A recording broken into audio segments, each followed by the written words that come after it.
మూడు ముళ్ళ బంధం. ఈ స్టోరీ మాత్రం వింటే అసలు మీకే అర్థమవుతుంది. అక్షర అరవింద్కి పెళ్ళి అయి ఒక్కరోజు అయ్యింది.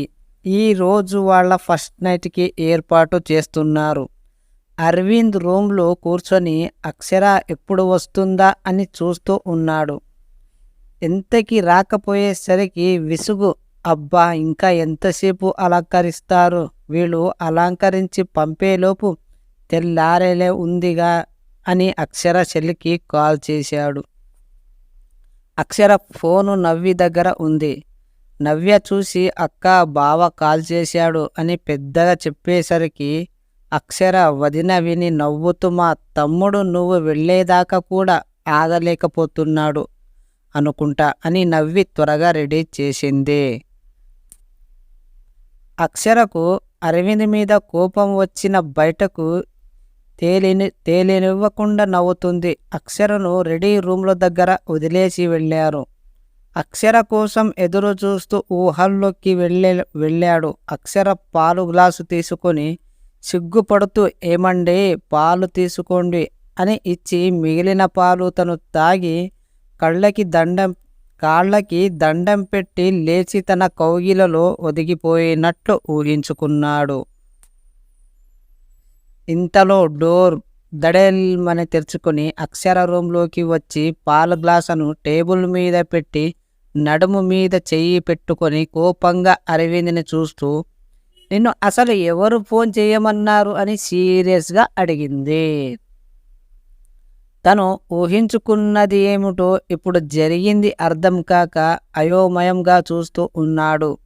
మిమ్మల్ని సామి అడిగేది ఏమిటి, అలా చూస్తున్నారు అన్నది. అక్షర, నాకు ఒక చిన్న అనుమానం. ఏమిటి అది? ఈరోజు మన ఫస్ట్ నైట్ కదా. అక్షరకు తిక్క తిరిగి అరవింద్ నెత్తిని ఒకటి వేసి, ఏమిటి ఆ పిచ్చి డౌట్లు అన్నది. అరవింద్ తల రుద్దుకుంటూ అక్షరను లాగి ఒళ్ళో కూర్చోపెట్టుకొని, అది కాదు రా బంగారం, మనం ఎంత ప్రేమించుకున్న పెదాలు అంగీకారంతో పెళ్లి చేసుకున్న ఫస్ట్ నైట్ రోజు కూడా రౌడీలాగా ప్రవర్తిస్తే ఎట్లా చెప్పు? చక్కగా సిగ్గుపడుతూ తల పంచుకొని డోర్ దగ్గర నిలబడి కాలుతో ముగ్గులు వేస్తూ ఉంటే నేను నీ దగ్గరకు వచ్చి, బంగారం సిగ్గు ఎందుకు అంటూ నీ తల పైకెత్తి ఒకరి కళ్ళల్లోకి ఒకరు చూసుకుంటూ, మీరు ఊహల్లో వివరిస్తూ ఉండండి, ఈలోగా తెల్లారిపోతుంది.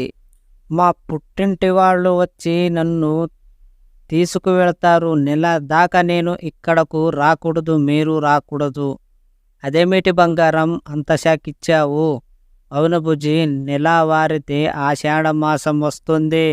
అయినా అలా సిగ్గుపడుతూ వస్తూనే ప్రేమ ఏమిటి?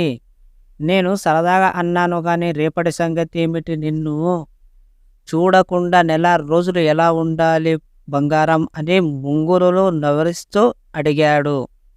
వాళ్ళు చెప్పిన దగ్గర నుంచి నాకు అలాగే ఉంది బుజ్జి, కానీ ఆచారం తప్పదు అని అరవింద్ మొహం వెల్లడేసి ఉండటం చూసి రేపటి గురించి ఆలోచిస్తూ, ఈ నైట్ సంగతి మర్చిపోతున్నాం. అవును, అలా అని అక్షరని గట్టిగా హత్తుకుని ముద్దులతో ముంచుతూ రాత్రి అంతా నిద్ర లేకుండా గడిపారు.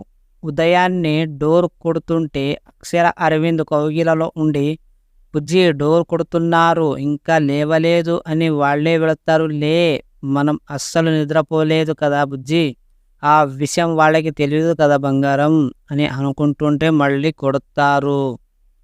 బుజ్జి ఇక వెళ్ళి తీస్తాను, మళ్ళీ ఏమైనా అనుకుంటారు, మళ్ళీ ఒక నెల దాకా ఈ ఛాన్స్ రాదు బంగారం అని హత్తుకుంటాడు. అక్షర కూడా లేవాలనిపించదు. అక్షర, నిన్ను తీసుకువెళ్ళడానికి మీ వాళ్ళు వచ్చారు, తొందరగా రెడీ అయ్యి రా అని అరవింద్ అక్క చెప్పి వెళ్ళింది.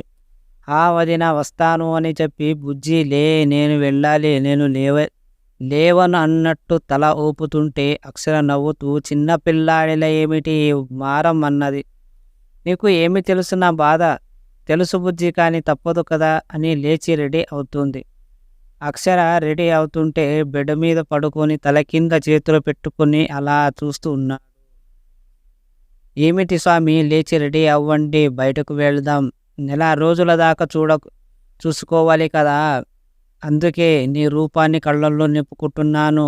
అక్షర అరవింద్ దగ్గరికి వెళ్ళి నుదుటన ముద్దు పెట్టి, సరే మీరు రెడీ అని తన బాధను అరవింద్కి తెలియకుండా బయటకు వెళ్ళింది. తర్వాత స్టోరీ నెక్స్ట్ ఎపిసోడ్లో చెప్పుకుందాం. ఈ స్టోరీ మాత్రం హైలైట్ ఉంటుంది, పూర్తిగా వింటేనే అర్థమవుతుంది.